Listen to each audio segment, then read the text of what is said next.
దేవునికి స్తోత్రం. ప్రియమైన సహోదర సహోదరులకు శుభాభివందనములు. ఈ రోజు దేని వాగ్దానం సామెతల 1:33 నా ఉపదేశమును అంగీకరించేవాడు సురక్షితముగా నివసించును.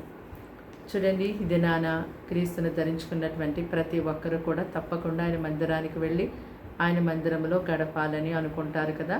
అయితే దేవుని యొక్క మందిరానికి వెళ్ళినటువంటి వారు దేవుడు తన యొక్క సేవకుల ద్వారా అక్కడ మరి ఏదైతే వాక్యం ద్వారా మాట్లాడుతూ ఉన్నారో, దేవుడు వాక్యంలో ఉండి నిన్ను ఖండించినప్పుడు, గద్దించినప్పుడు, హెచ్చరించినప్పుడు, సరిచేసినప్పుడు ఆ యొక్క మాటలకి నువ్వు లోబడినట్టయితే మరి ఎంతో గొప్పగా దేవుని యొక్క ఉపదేశాన్ని బట్టి నీవు సమస్త విషయాల్లో సురక్షితంగా ఉంటావు.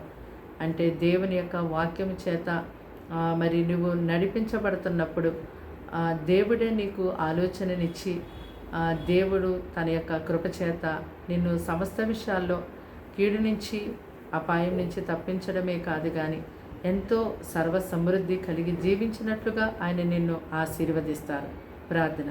దేవానికి వందనాలు, స్తోత్రాలు, స్తుతులు తండ్రి. మాటలు వింటున్నా నీ బిడ్డల్ని రక్తంతో కడిగి ముట్టి స్వస్థపరచండి, బలపరచండి. వారికి, వారి ఇంటి వారికి రక్షణ ఇవ్వండి. దినమంతా నాయన నీ సన్నిధి వారికి తోడుగా ఉంచండి.